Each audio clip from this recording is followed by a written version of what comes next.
Hello students, welcome to the online class for automobile component design. This subject is present in your 5th semester diploma syllabus for automobile engineering department. Let me first introduce myself. My name is Tanmoy Kundu, assistant professor, Department of Automobile Engineering, Dr. Sudhir Chandra Sur, Degree Engineering College, Kolkata.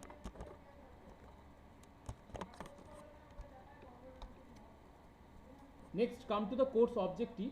So here the few objectives are like this: to impart the knowledge of fundamental concept of machine design applied to automobile components, to impart the exposure to standard course of practice, CAD and use of design data book to impart knowledge concerned to automobile component design. Next, come to the course outcome. So at the end of this course, students will be able to analyze, identify these following important 3 key points.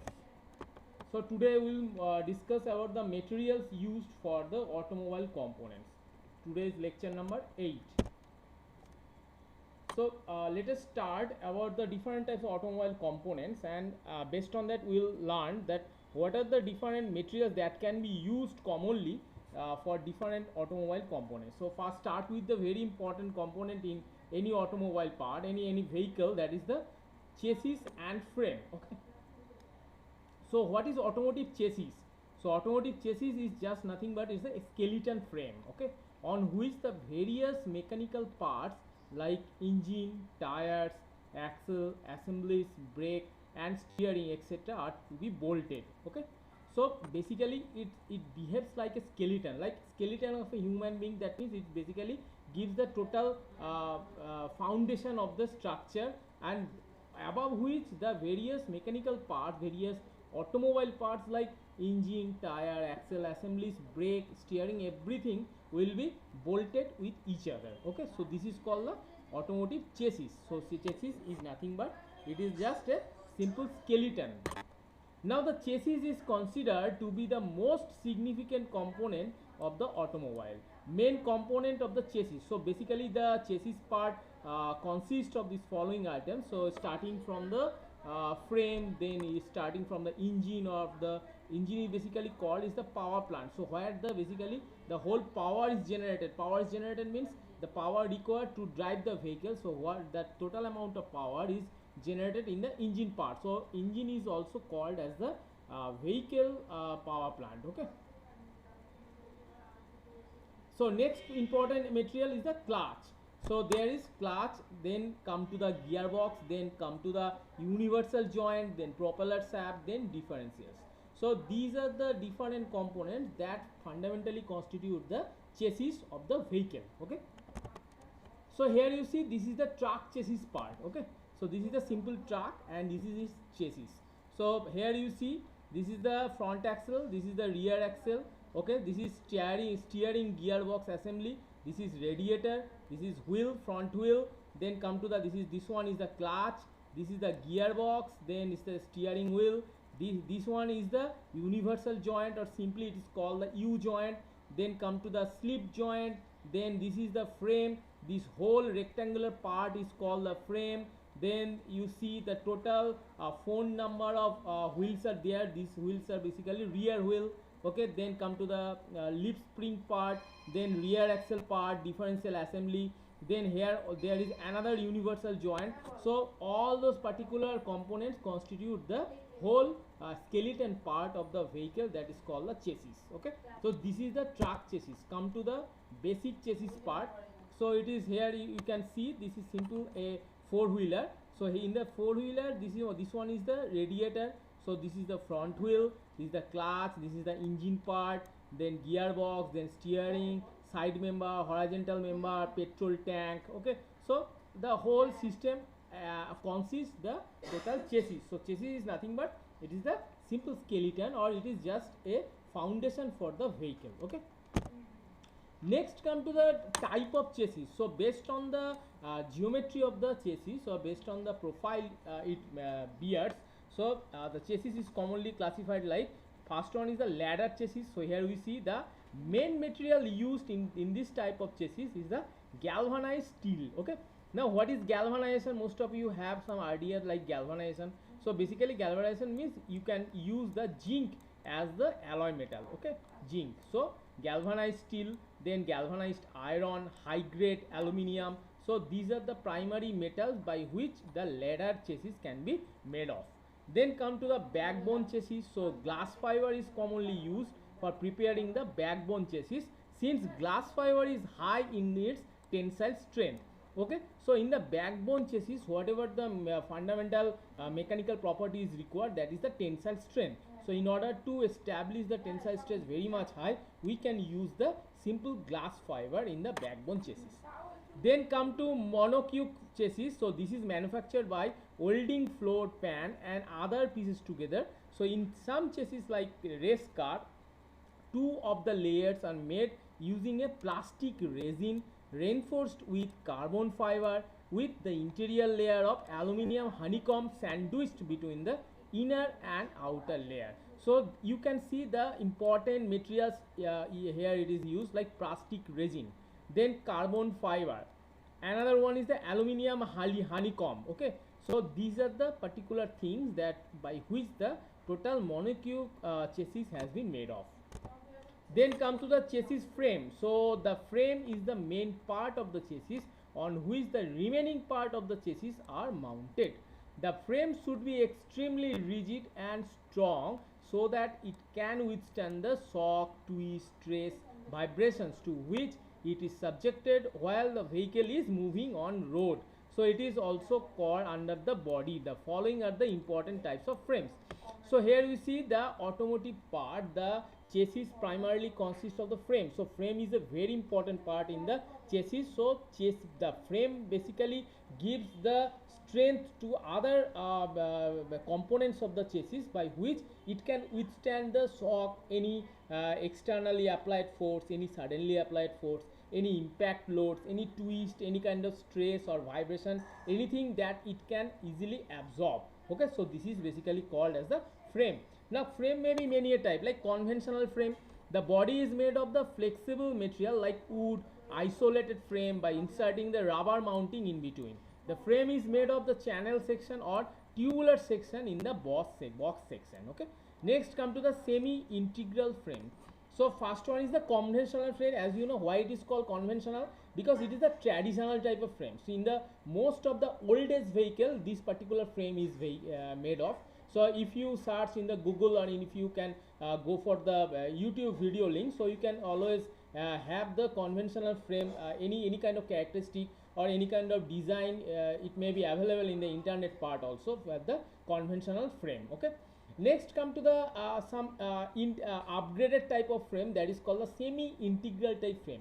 So why semi-integral? That means few parts are integrated with the frame and few parts are separated. So that is why it is called a semi-integral frame.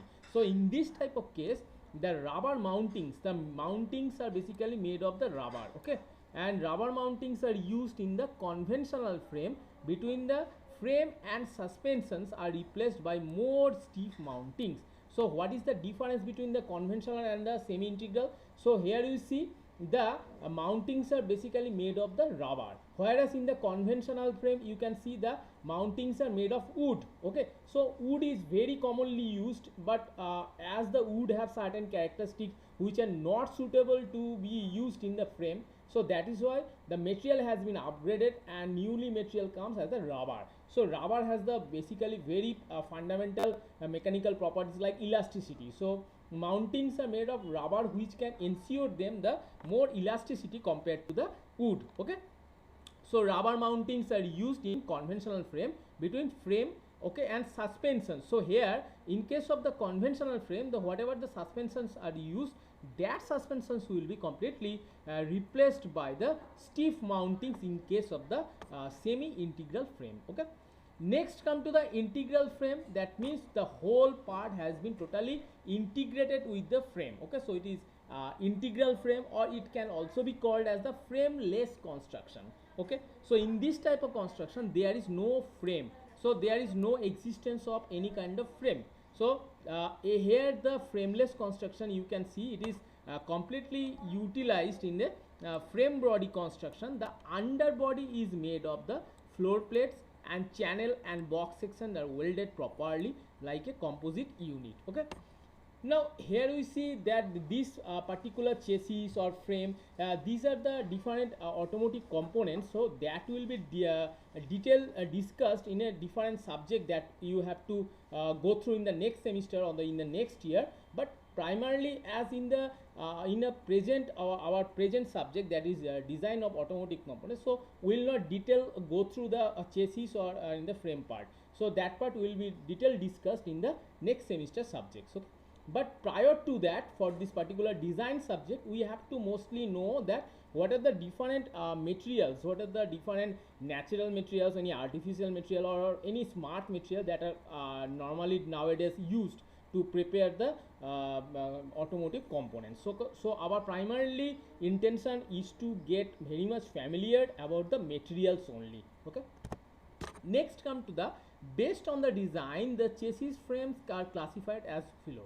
Okay, so ladder frame, that's what I have already gone through, ladder frame, then backbone frame, then X frame, then perimeter frame, platform frame, superleggera. Okay, so these are the different types of chassis frame that are commonly used in the automotive components. So let us have one by one very simple idea, just we should have a very simple idea about the different kind of frame. Like in the this one you can see this is the ladder frame, so it basically looks like a ladder, so this is why it is called the ladder frame. Okay, and these ladder frames are mostly made of the galvanized steel. High grade aluminum are also used to manufacture these kind of frames. Okay, now whatever the important aspects or whatever different questions that may come from this particular topic, that is the material. So we have to know the material part each component. Okay, so that questions may be asked during the interview or in any kind of objective questions. So primarily we have to focus on the material part. So each and every material we have to be very much familiar when we should understand the different kind of automotive parts. Okay, next come to the backbone frame. So it is made of the high grade iron, strong, then tubular, and in the structure is used to manufacture this frame. So the mostly important material is the high grade type of iron. Okay, so high grade type of iron has the characteristic that it can give the sufficient strength to the frame. So this high grade iron can be used in case of any strong or any kind of any tubular structure like in the backbone frame. Okay, so here you see this is the backbone frame. Okay, this is the backbone frame. So here in the backbone frame, it basically constitute a tube. This is simple like a tube. Here you see this is simple like a tube, so it is called as the tube type of frame. Okay, so in the tube type of frame, the material used is the high grade type of iron. Next, X frame. So this X frame is primarily made of the iron. Then come to the perimeter frame. So this frame is usually made of the iron and aluminium. Next come to the platform frame, so which is made of the aluminium. Okay, next come to the superleggera. So this frame is the most advanced type of frame in the automotive industry, and here it is made of the aluminium. It may be made of aluminium, or certainly it can be also be made of the aluminium alloys. Okay, next come to the unibody. So this frame is usually made up of copper and aluminium. So this is the Lincoln type MKZ unibody. Okay, so this particular unibody is made of the copper and aluminium. So these are the different names, different categories of the frames. Okay, so all by one by one we should understand the different materials used for this particular frames. Next come to the subframe. So subframe is basically made of the copper. Now come to the automotive fastener. So these automotive fastener are looking like this. So these are the different automotive fastener. So fastening means basically is a joining method. Okay, basically these are the joints. So these joints are made of the collection of products that are used in automotive and vehicle assembly. So they are usually designed for the specific makes or models of the vehicles. Like different kind of materials that you can use for fastening is the copper, iron, nickel, stainless steel. Okay, Next come to the automotive gasket. So as you know, gasket is basically a sealing material. Okay, so what is the function of gasket? Gasket, it can connect to material so that there is no gap present, so that the gap becomes very much leak proof. Okay, so in order to make two components very much jointed so that there is no kind of gap or there is no kind of leakage phenomena happen. So in order to ensure that leak free phenomena, the gaskets are used. Okay, so these automatic gaskets refer to a mechanical seal. So gasket is nothing but it gives you the sealing, okay, which is used for filling the gap between the two components in order to ensure that there is no leakage between them during compression stage. Now these are manufactured using the variety of materials like gasket paper, plastic, polymer, rubber, fiberglass, silicone, then metal, cork, then felt. Oh, these are the different materials that can be used as the gasket material. Next come to the automobile engine, that is very important part in the automotive system, that is the engine. So automotive engine refers to a fuel consuming machine or device that is used for propelling automobiles. Okay, now these can be like these engines are used in the automotive vehicles, in the aeroplanes, in the tractors, in the bus, two-wheeler, car, etc.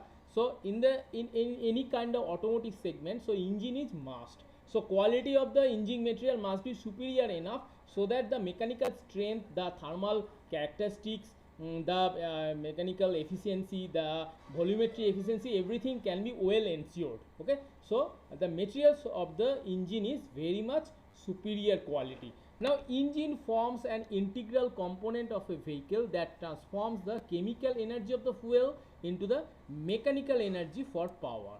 Usually these automotive engines make use of the 4-stroke to turn the chemical energy into the mechanical energy. So not only 4-stroke, it can also utilize the 2-stroke. As you know, the 2-stroke vehicle, 4-stroke vehicle. So not only 4-stroke, the 2-stroke in the 2-stroke system also, the chemical energy of the fuel is perfectly utilized to convert it into the mechanical energy. And when the mechanical energy is converted, so the vehicle can easily run. Okay, so with the help of the combustion of the gases of the hydrocarbon of fuel.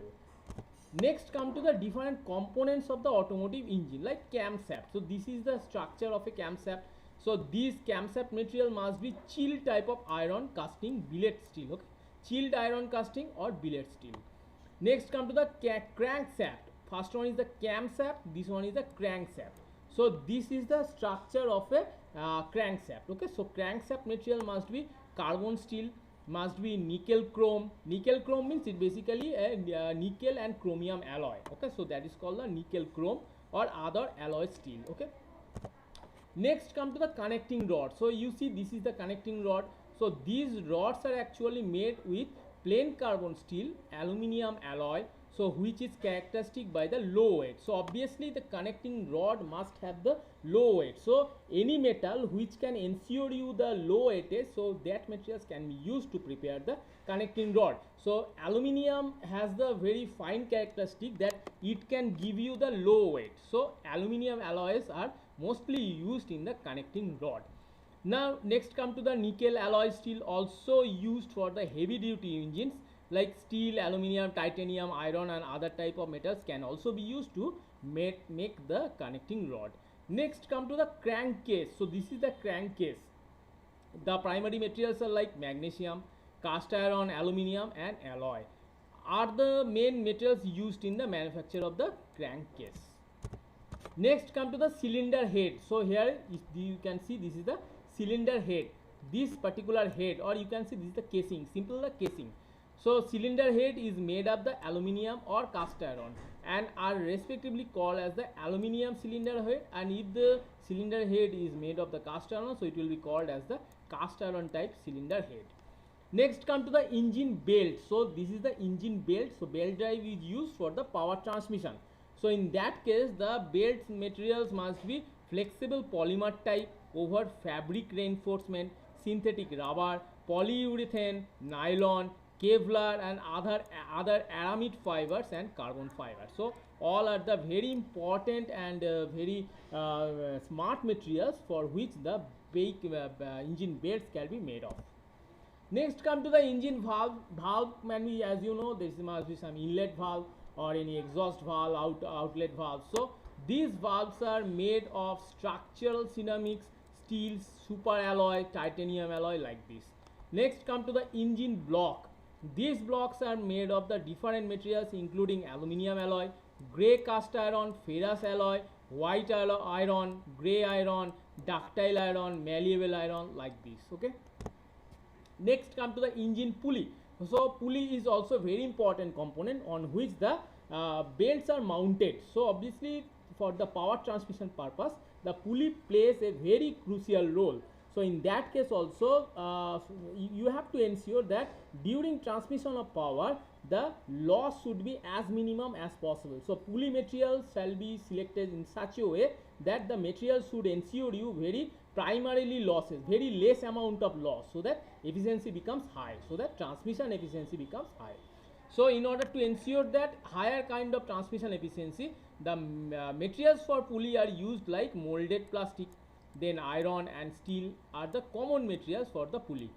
Next come to the engine bracket. Okay, so these are the engine bracket. So basically it gives you the stability, or it can just pick the material very crucially. Okay, so it can give you a structural foundation on which over which the engine can be totally positioned well. Okay, so these brackets are made of the ductile iron, it may be casted, then come to the aluminium, then polypropylene type, then fiberglass, then different types of alloy. Okay, so these are the primary metals by which the engine brackets can be made of.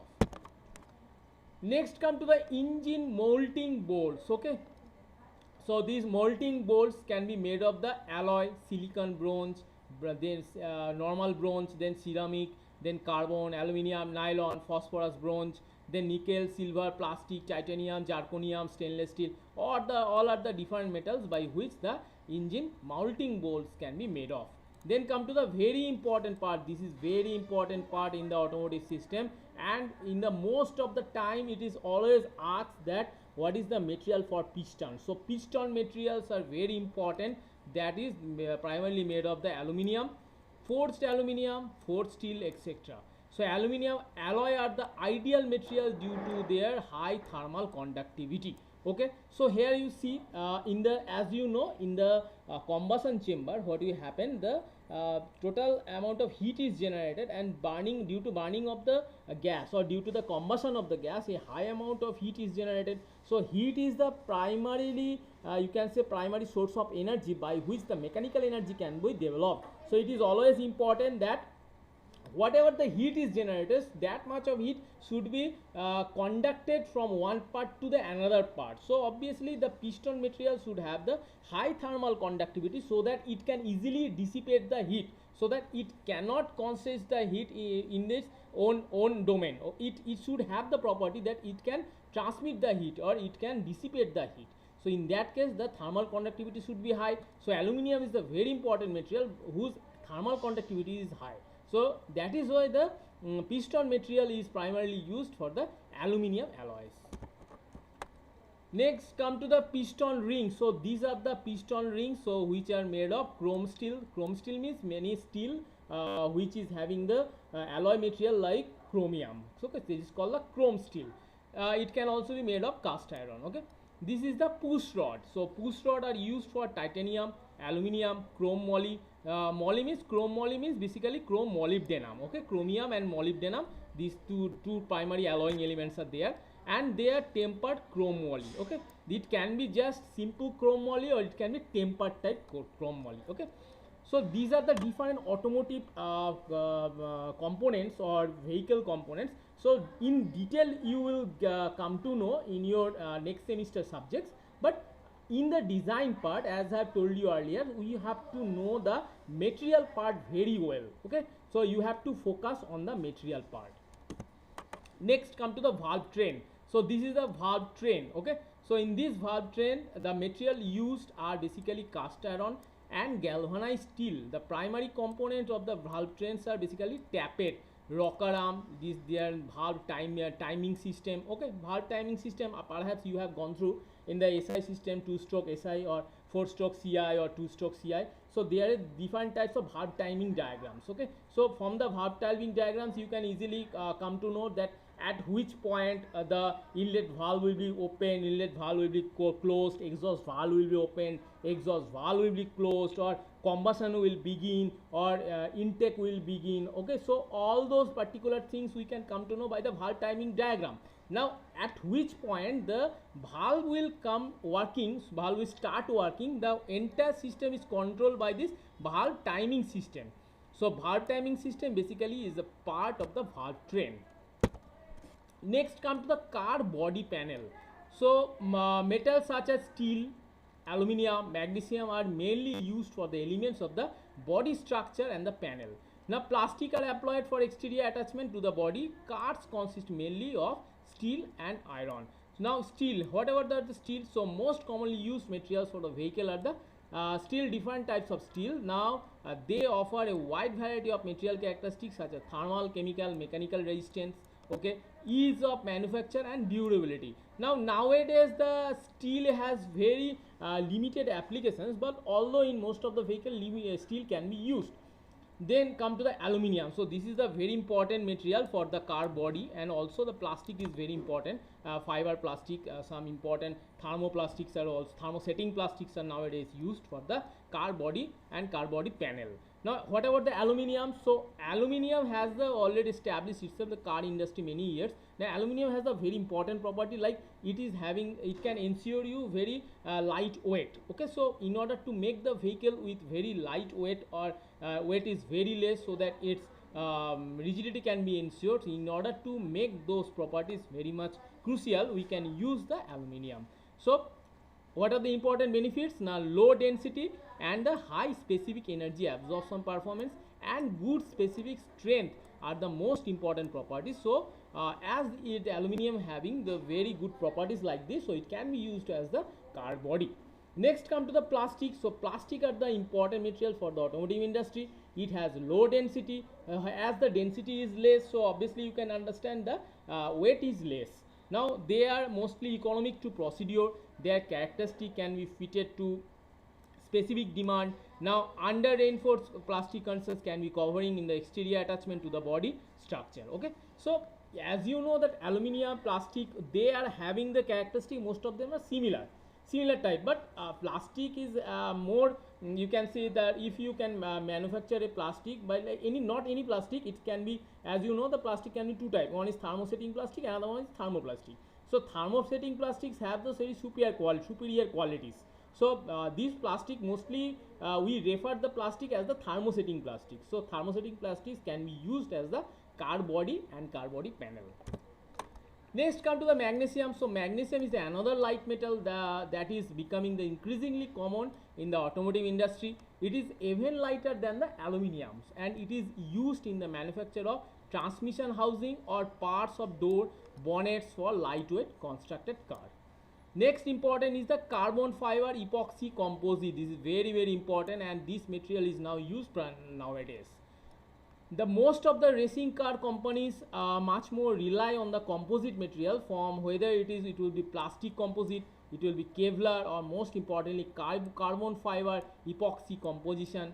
Okay, mainly carbon means basically in the graphite form, or Kevlar, glass fibers pre-impregnated with high temperature epoxy resins are used. So these are the different types of composite materials.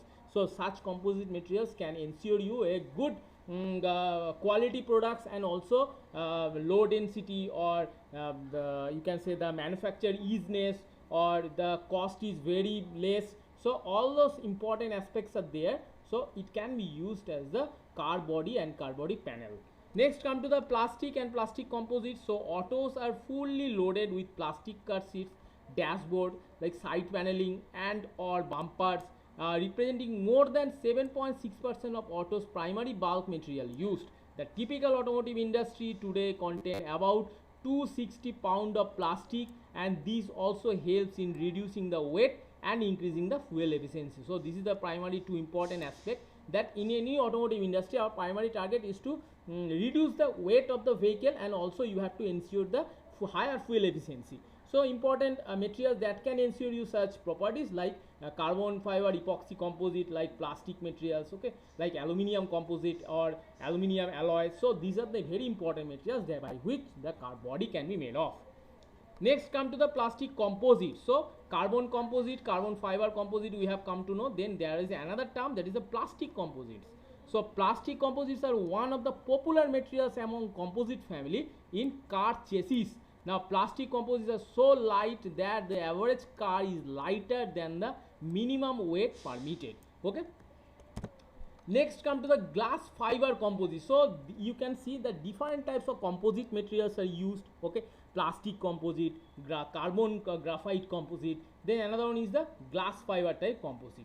So this glass fiber is being used mostly for the sports car, which include the Formula 1 car. So it is lighter than the steel and aluminium and easy to be shaped and rust proof. Okay.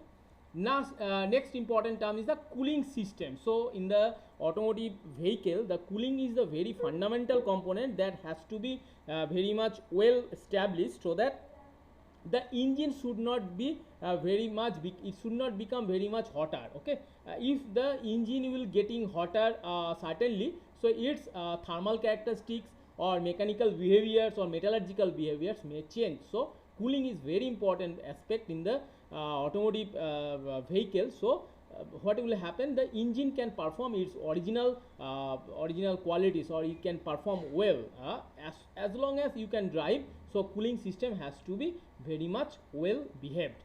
Now cooling system fluids are the liquids or gases which are passed through an internal combustion engine or IC engine with the key function of regulating the temperature, stopping the overheating, maintaining the temperature of the automotive. Okay. Now water cooling system. So if the engine is water cooled, it may be water cooled, it may be air cooled. In some vehicles the engines can also be made like in the two-wheeler. So two-wheeler you can see that engines are mostly air cooled. So air cooling system is there, water cooling system is there. So now water cooling system, so in the automotive engine the cooling system basically need water and other antifreeze mixtures to lower down the shooting temperature of the engine. The material used like plastic, iron and steel. Now in the AC part, so the air conditioning system of a vehicle makes use of the refrigerant for cooling the air, now taking away the heat from the passenger compartment. Okay, so AC part is also there. So water cooling system, AC part, so all those things are important parameter, important component in the automotive vehicle. So every particular composite is made of every particular like materials. Okay, so depending upon the or nature of the aspect or nature of the performance you desire from any automotive component, so you can select the material accordingly. Next one is the aluminium housing. So aluminium housing, as its name suggests, the aluminium housings are protective covering or fully enclosed case made of the aluminium metal for containing or supporting the mechanical component of the vehicle. Next come to the cooling system gasket.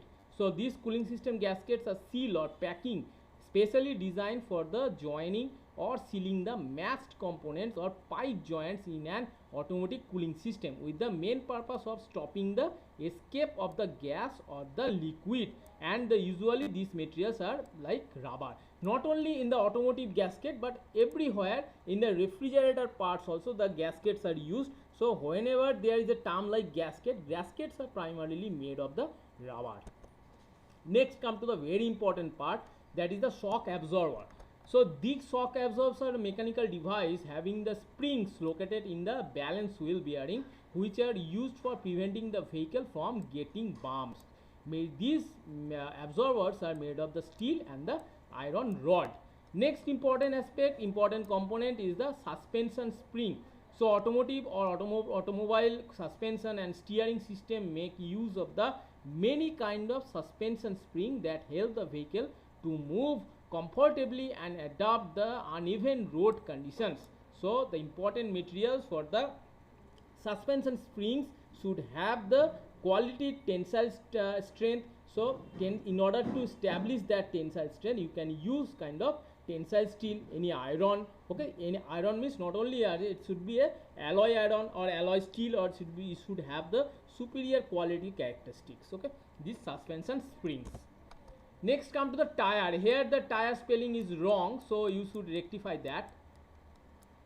These tires are mainly made of the rubber and polyisoprene. Okay, polyisoprene, these are the different organic components, and not this can ensure the very quality tire characteristics. Okay, very important qualities that a good tire should have.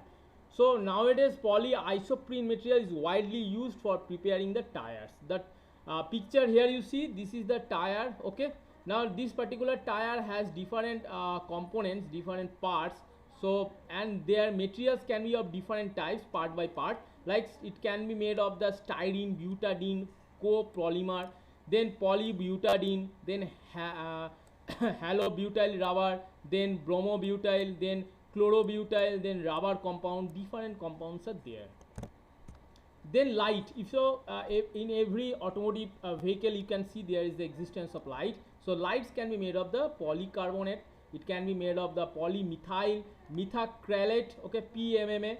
Then these are the different two plastic materials used in the lighting system.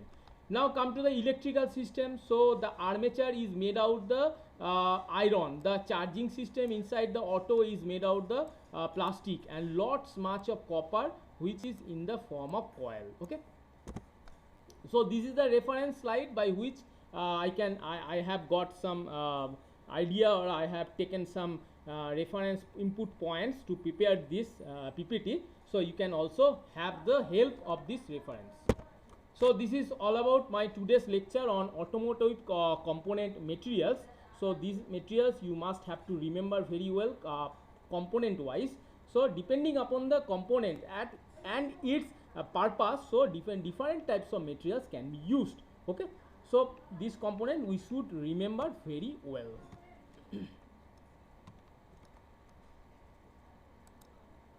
So thank you. So this is all about my class for today. Thank you all.